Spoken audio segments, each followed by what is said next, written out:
যেই কুকুরকে লাথি মারা হয়েছে, যারা লাথি মেরেছে, যাদের কর্মী সমর্থক, তাদের চেয়ে ওই কুকুরটা অনেক ভালো। এই জন্য হলো ওই কুকুরকে হলো গোসল করানো উচিত, কারণ যারা লাথি মেরেছে তাদের থেকে এই কুকুর অপবিত্র হয়েছে। মানুষের ব্রেন থাকার কারণে সর্বশ্রেষ্ঠ, কিন্তু কোনো প্রাণীর উপরে অবিচার করা ঠিক না। যারা এটা করে আমরা মনে করি যে তারা নিষ্ঠুর মানুষের মধ্যে। আসসালামু আলাইকুম প্রিয় সাংবাদিক ভাইয়েরা, আজকে আমরা সকালবেলায় প্রচারণা শুরু করেছিলাম, বিকারুন্নেসা আমরা প্রচারণা করেছি, ব্যাপক সাড়া পেয়েছি। আমাদের যারা জেনজি এবং যারা আমাদের উইমেন, তারা আমাদেরকে ব্যাপকভাবে ভোট দিতে চাচ্ছেন শাপলাকলিতে। তারা দেশটা একটি নতুন পরিবর্তনের স্বপ্ন দেখছেন, সেই স্বপ্ন আগামী 12 তারিখে তারা রায় দেবেন। আমরা এরপরে আজকে এখানে রেলওয়ের এখানে মসজিদে আসলাম, নামাজ পড়লাম, মুসল্লিদের সাথে কথা বললাম এবং এরপরে আপনাদের সামনে উপস্থিত হলাম। তো ঢাকা আটকে আমরা একটা চাকরি বান্ধব, যারা এখানে অনেক সরকারি চাকরিজীবী রয়েছে, ওনাদের বাসস্থান, খাদ্য এবং ওনাদের পে স্কেল জনিত অনেক সমস্যা রয়েছে, আমরা এগুলো ইনশাল্লাহ সমাধান করতে চাই, যাতে ঢাকা আটে যে কোনো সরকারি চাকরিজীবী নিরাপদে থাকতে পারে, নিজের ফ্যামিলি, নিজে এবং সবাইকে নিয়ে আমরা এটা নিশ্চিত করবো ইনশাল্লাহ।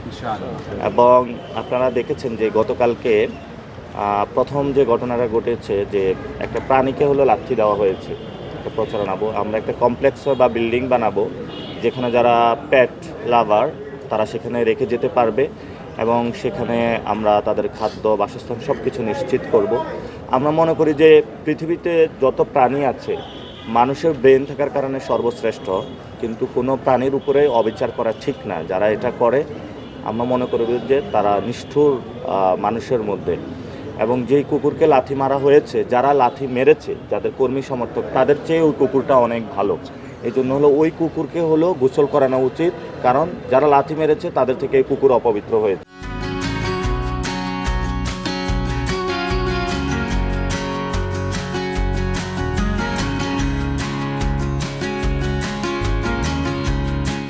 দ্বিতীয়ত একটি বিষয়, গতকালকে একজন সাংবাদিককে ডিরেক্ট জিজ্ঞেস করা হয়েছে যে আপনি কি স্পাই করতেছেন কিনা।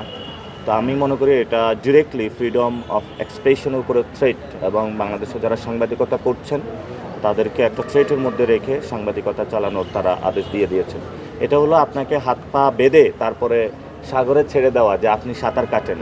তো এটা তো আসলে সম্ভব না। আমরা মনে করি যে এই গণ অভ্যুত্থানের পরে যারা সাংবাদিকতা করে তাদের জায়গাটায় তাদের সম্মান প্রদর্শন করা উচিত। তো যারা সাংবাদিকদেরকে সম্মান প্রদর্শন করে না, কুকুরদের প্রতি সম্মান প্রদর্শন করে না, কোনো প্রাণীদের প্রতি সম্মান প্রদর্শন করে না, মানুষ তাদের বিরুদ্ধে আগামী 12 তারিখ ইনশাল্লাহ রায় দিবে।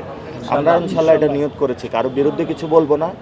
আমরা যত জায়গায় ঢাকা আটে কুকুর রয়েছে ভ্যাকসিনেশনের মাধ্যমে, এবং যারা পেট লাভার রয়েছে, ধরেন বিড়াল রয়েছে, পশু পাখি লালন পালন করে, এবং কাঁটাবনে দেখেন একটা মার্কেট রয়েছে পশু প্রাণীর, আমরা সেটাকে আরও উন্নত করব, যাতে আমরা একটা প্রাণী, অ্যানিম্যাল ফ্রেন্ডলি একটি ঢাকা আট গঠন করতে পারি ইনশাল্লাহ।